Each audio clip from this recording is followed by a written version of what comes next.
अस्सलाम वालेकुम, मैं हूं डॉक्टर इरफान अहमद। आप सबको खुश आमदीद। मेरे साथ है काशिफ अली। इनकी उम्र 39 ईयर्स हैं। 15 साल से बॉडी बिल्डिंग कर रहे हैं।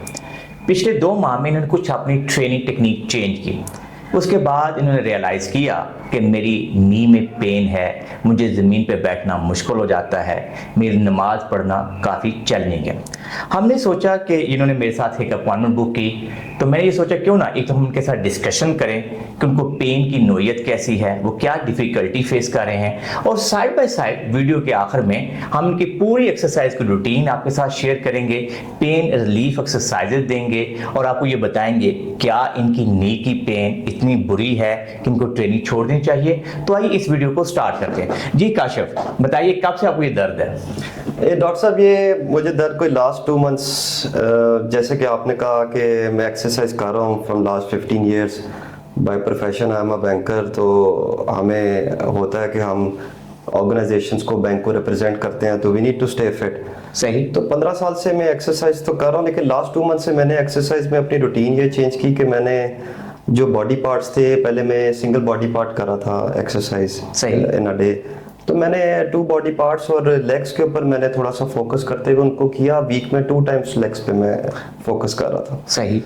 तो अभी रिसेंटली इन लास्ट मंथ थोड़ा वेदर भी चेंज हुआ, तो मैंने रियलाइज किया कि ना अब मुझे नीज में स्टिफनेस बढ़ गई है। ठीक है। जो मैं नॉर्मली नमाज के दौरान भी फील करता हूँ। स्टेयर्स में चढ़ते हुए मुझे थोड़ी सी दिक्कत महसूस होती है, और अगर ज़्यादा रूटीन में मेरे चलना फिरना हो तो मुझे लगता है कि यार मैं ज़रा थोड़ा जल्दी फटीक हो रही है और मैं I am feeling a little tired. सही। तो जिस वजह से मैंने आपके साथ ये अपॉइंटमेंट बुक की और मैंने देखा कि यार इसकी क्या सीरियसनेस है, क्या मुझे थोड़ी देर अभी एक्सरसाइज छोड़ देनी चाहिए, या अपनी रूटीन को मैं चेंज करके अपने बिहेवियर को चेंज करते हुए इसमें कोई बेहतरी ला सकता हूँ। ठीक है। तो ये बस 1 महीने से मैं इसको फील कर रहा था कि मुझे मेरी नीज में स्टिफनेस ज्यादा थी और ऐसे लगता था कि थोड़ा फ्रीजिंग सा फील करता था झुकाव के वक्त या बैंड होते हुए, मुझे ये प्रॉब्लम आ रही थी। तो काशिफ, मुझे बताइए कि आप पानी कितना पीते हैं डेली? डॉक्टर साहब, वेदर की वजह से तो मेरे ख्याल से नेचुरली वैसे ही आपकी ड्रिंकिंग हैबिट थोड़ी कम हो जाती है, क्योंकि विंटर चल रहा है, सर्दियों का मौसम है, तो आपको उस तरह अर्ज भी नहीं रहती पानी पीने की। सही। तो अगर तो मैं इस चीज़ के बारे में एवेलुएट करूं तो मेरा नहीं ख्याल मैं 5-6 गिलास से ज़्यादा पानी पी पा रहा हूँ। सही। इन अ डे। सही है। तो काशिफ, दूसरा मुझे बताइए क्योंकि आप 15 साल से बॉडी बिल्डिंग से और बड़े शौक से बॉडी बिल्डिंग करते हैं, और जैसे आपने बताया कि आप बड़े रेगुलर भी हैं, तो अपनी डाइट क्या है आपकी बेसिकली? डाइट तो डॉक्टर साहब आई थिंक मैं कोशिश तो मेरी यही होती है, क्योंकि हमेशा एक्सरसाइज के साथ कॉम्बिनेशन तो डाइट का ही चलता है। सही। तो कोशिश मेरी ये होती है कि डाइट में अपनी अच्छी रखूं, क्लीन डाइट रखूं। तो आजकल जो मेरी डाइट है वो ब्रेकफास्ट में आई टेक 3 to 4 एग्स। बिल्कुल सही। कुछ ड्राई फ्रूट में साथ लेता हूँ। सही है। और ऑलिव ऑयल का इस्तेमाल करता हूँ, और इसी तरह लंच में मेरी कोशिश होती है राइस के साथ को पोर्शन मीट का ले लूँ। सही। चाहे वो मिंस मीट या कीमे की सूरत में है। सही। या कोई एक पोर्शन ऑफ चिकन साथ ले लूं। ठीक है। फिर शाम को 7 से 8 बजे से एक्सरसाइज से पहले एक प्री वर्कआउट मील में या तो पॉरेज ले लिया। सही। या ये ओट मील बना लिया एक। ठीक है। और फिर रात के टाइम दोबारा एक डिनर करता हूँ घर में, जो भी बना हो, एक चपाती के साथ जो भी सालन बना हो वो मैं लेता हूँ। तो काशिफ, दूध में कितना जाते हैं आप? कोई विटामिन डी का ख्याल करते हैं कोई? हाँ, ये मेरे ख्याल से इधर I think that's something that's the part I need to work on, क्योंकि हमारी ज्यादातर रूटीन इंडोर की है, ऑफिस में बैठे काम करते रहना। सही। तो धूप का तो इतना ज्यादा एक्सपोजर मेरा नहीं है, टू बी वेरी ऑनेस्ट। ठीक है। ओवर द वीकेंड्स ही अगर कोई थोड़ा बहुत एक्सपोजर हो जाए, ठीक है, तो हो जाता है। अदरवाइज विटामिन डी में धूप की तो एक्सपोजर इतनी ज्यादा नहीं है। तो कोई सप्लीमेंट लेते हैं इसका? सप्लीमेंट नहीं, सप्लीमेंट भी सच विटामिन डी का तो मैं नहीं लेता। सही। लेकिन जैसे कि मैंने आपसे खुद कंसल्ट भी किया है कि क्या मुझे लगता है कि मुझे अब कोई सप्लीमेंट ऐड करना चाहिए। ठीक है। बिकॉज वेट लिफ्टिंग करते हैं, और वेट लिफ्टिंग के लिए एक नॉर्मल डाइट में अगर आपको वो न्यूट्रिशन नहीं मिल रहा, तो आई थिंक फिर वो सप्लीमेंट की तरफ। क्योंकि अभी तक काशिफ आपने जो मैक्रो न्यूट्रिएंट्स की तो बात कर ली कि मैं प्रोटीन का बड़ा खास ख्याल करता हूँ, कार्ब्स का ख्याल करता हूँ ताकि मेरी ट्रेनिंग जो है वो अप टू मार्क रहे, लेकिन आप कभी सप्लीमेंट्स में जैसे विटामिन डी है, कुछ मल्टी विटामिन हैं, उनका इस्तेमाल लगता है कि नहीं करते हो? रेगुलर नहीं मैं करता। हाँ, मैंने अपने पूरे इस आप कह लें वर्कआउट के कैरियर में 14-15 साल में ऑन एंड ऑफ मैंने लिए हैं मल्टी विटामिन्स। ठीक है। लेकिन चूंकि तब एज भी थोड़ी यंग थी तो ज़रा ज़्यादा स्ट्रेंथ के हवाले से था।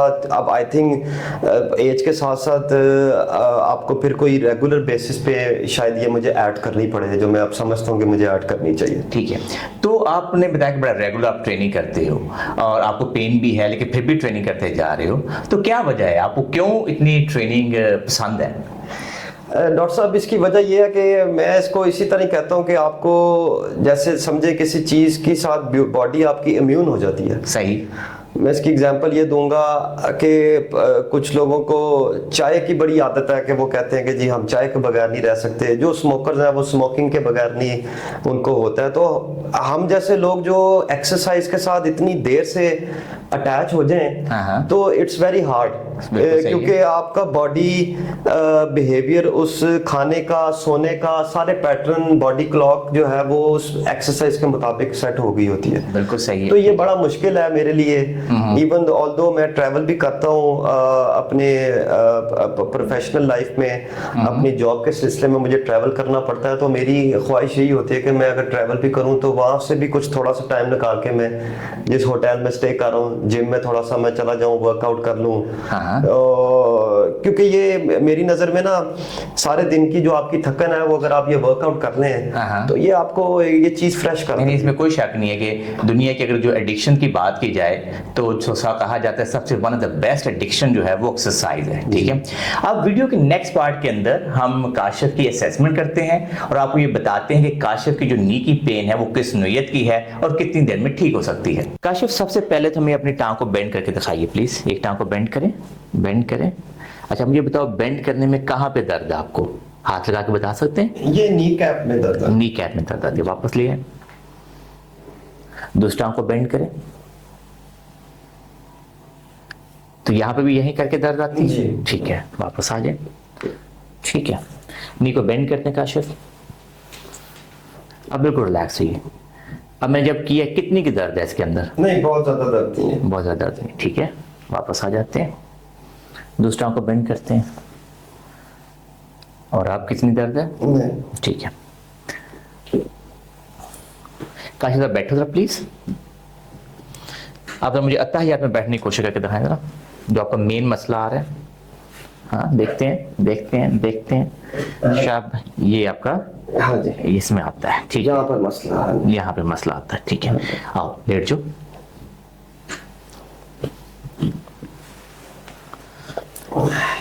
अच्छा, ये ध्यान रखिए कि काशिफ के केस में सवाए जब आप उनके हमारी डिस्कशन सुन रहे थे तो उन्होंने ट्रेनिंग अपनी चेंज की। सर्दियों का महीना है, ये हफ्ते में 2 दफा लेग्स को कर रहे हैं, पानी का इनटेक कम है और जब आप ट्रेनिंग बढ़ाते हैं तो सबसे बड़ा मसला ये आता है, ये जो हमारे सामने वाले मसले हैं, क्वाड्स हैं, इनके अंदर स्टिफनेस आ जाती है। और being a body builder 2-3 basic सी एरर्स होती हैं। पानी का इनटेक कम, रेगुलर बेसिस पे स्ट्रेचिंग हम नहीं करते और ओवर ट्रेनिंग कर लेते हैं, तो मसल की जो फटीग है वो खत्म नहीं हो रही होती और उसकी वजह से हमारे नी जॉइंट की सराउंडिंग में स्टिफनेस आती है।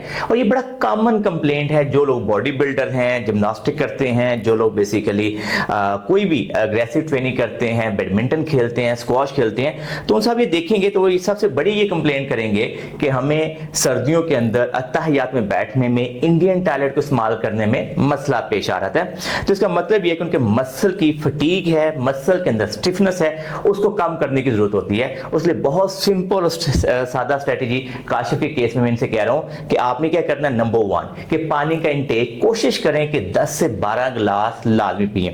दूसरी ये कोशिश करें कि इलेक्ट्रोलाइट का इस्तेमाल करें। फर्ज करें कि हमारा ये कोशिश जैसे मैक्रो न्यूट्रिएंट्स से पूरे होते हैं, लेकिन कई दफा सोडियम पोटाशियम जो है ना वो कम हो जाता है, उस वजह से मसला आता है। तीसरा इनके केस में इनको सप्लीमेंट्स का इस्तेमाल करना चाहिए, और स्पेशली विटामिन डी भी अगर कम हो तो उससे भी हमारे मसल के अंदर पेन रहना शुरू हो जाती है। तो लिहाजा कोई भी पेशेंट जिसको नी का मसला हो उसके लिए बड़ा इंपॉर्टेंट है कि पहले बेसिक चीजें देखें। देखिए नी के ऊपर बहुत सारी दर्दें हो सकती हैं, हमने जब ये देखना होता है कि नी जॉइंट के अंदर तो पेन रही है, कुछ चोट नहीं लगी, तो काशिफ केस में ऐसा नहीं है, इसका knee joint is perfectly fine. अब जो मसला इसको पेश हो रहा है वो बेसिकली क्वाड्स मसल है, और ये क्योंकि जाके पटल्ला के ऊपर से गुजर के लगे होते हैं, इसलिए ज्यादा जो डिफिकल्टी पेश करना पड़ती होती है पेशेंट को पटल्ला के सराउंडिंग में नजर आता है कि यार ये मैं जब बैठता हूं तो मेरे से उठना मुश्किल हो जाता है, मुझसे सीढ़ियां चढ़ना मुश्किल होता है। तो ये कॉमन कंप्लेंट। इसके लिए जो मैंने टिप्स दी हैं एक तो वो फॉलो करेगा Kashif, side by side knee pain relieving exercises हैं, कुछ स्ट्रेचेज हैं, वो भी मैं काशिफ को देने लगा हूं, आप उसको जरूर देखें ताकि आपको समझ आए कि हमें कौन सी एक्सरसाइज करनी चाहिए।